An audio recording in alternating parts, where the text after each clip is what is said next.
Okay, so wow, two episodes in one day. Well, this time I'm going to be talking about Malcolm X, the 1992 biographical drama directed by Spike Lee and starring Denzel Washington in the title role. The film tells the story of the life of Malcolm X, the African American activist and leader in the civil rights movement who was assassinated in 1965. Malcolm X's screenplay, co-credited to Lee and Arnold Perl, is based largely on Alex Haley's 1965 book, The Autobiography of Malcolm X. So that's pretty cool. We're getting some basic details of the movie down. But I do want to mention also that this is one of those movies that I waited a long time before I finally, got to see it, and it lived up to its expectations. It was well done, and kind of like the movie Casino, even though this was 3 hours, well, almost 3.5 hours, it still cruised by pretty fast. And really, that can take a lot of talent. It has a lot to do with both the storytelling, the acting, and of course the editing and stuff like that. If you've got good cinematography and that kind of stuff, it doesn't hurt either. But this was definitely something that I put off for way too long, and I'm glad to say that I finally watched it. It's about Malcolm X's early years as a small-time criminal and his time in prison where he converted to Islam and his rise as a charismatic and controversial figure in the Nation of Islam. And there's some pretty powerful scenes in this movie too, like you get to see this one moment where he had such crowd control that he was able to sort of move people with one hand gesture and stuff like that. So, pretty persuasive guy. And apparently that actually had happened.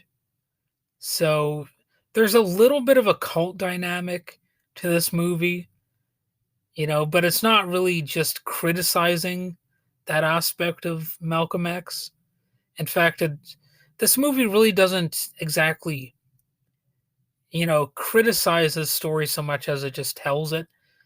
Oddly enough, it didn't it didn't really praise Malcolm X as much as I kind of thought it might.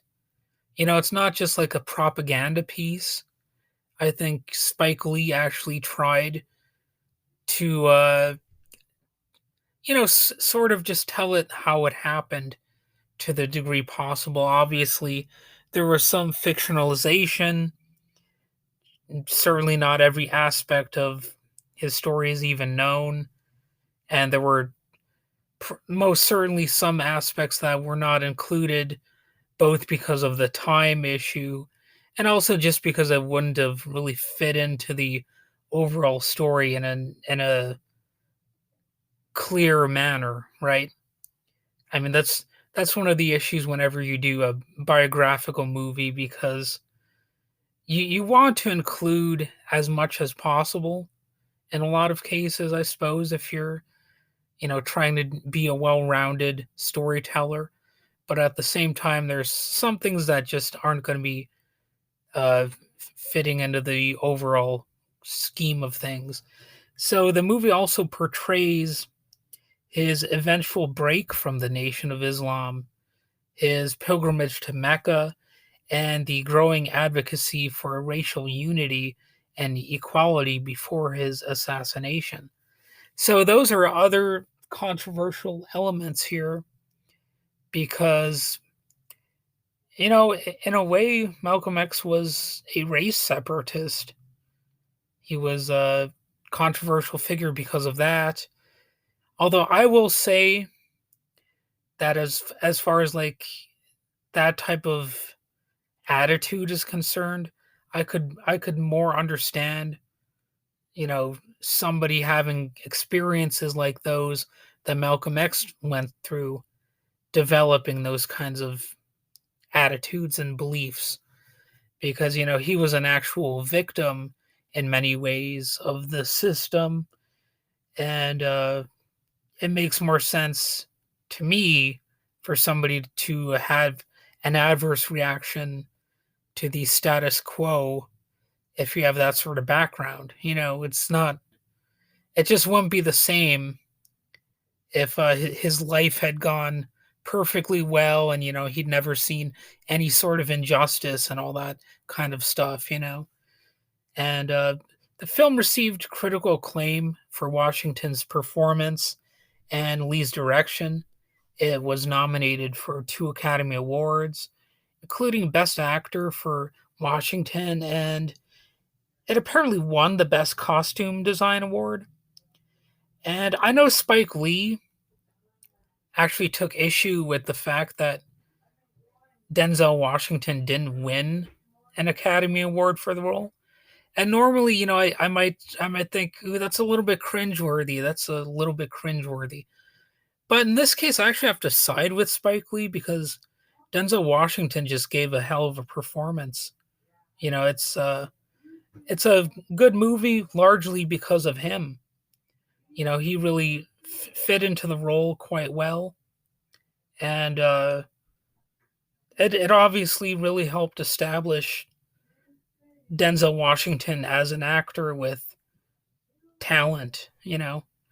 And overall, Malcolm X is widely regarded as one of Spike Lee's most significant films and a powerful portrayal of one of the most important figures in American history.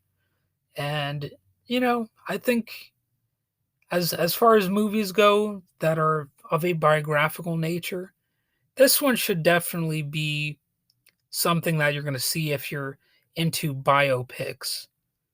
Definitely check out Malcolm X when you have the time.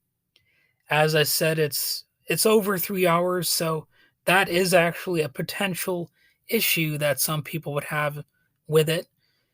But at the same time, look at the way movies are nowadays. You've got a bunch of superhero movies that are like 2.5 to 3 hours and all that kind of stuff. So, if even those kind of movies could be sort of epic length, you might want to make some time to check this one out.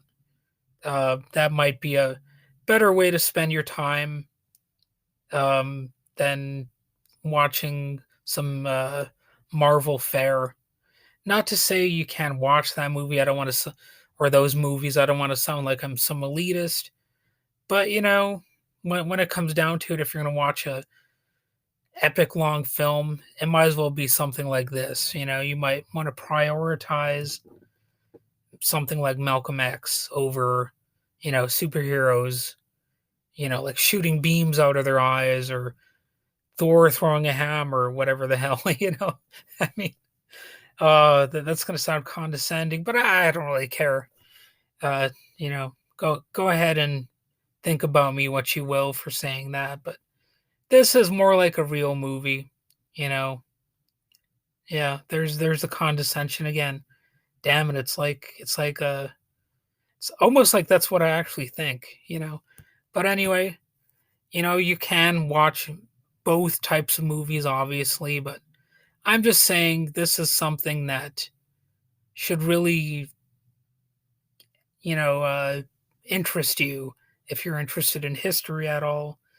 And if you just want to see a fascinating character that actually existed in the world depicted by a really talented actor. And all right. So that's about all I got to say about it. And again, I probably sounded like a smug elitist prick.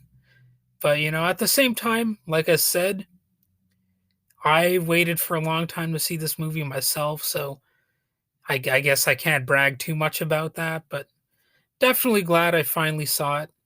And it's a bit of an adventure. And you get to see how one of the greatest activist figures in American history found his calling and the controversial aspects of the assassination and all that kind of stuff. So, yep, that's all I got to say about it. And you have a wonderful day.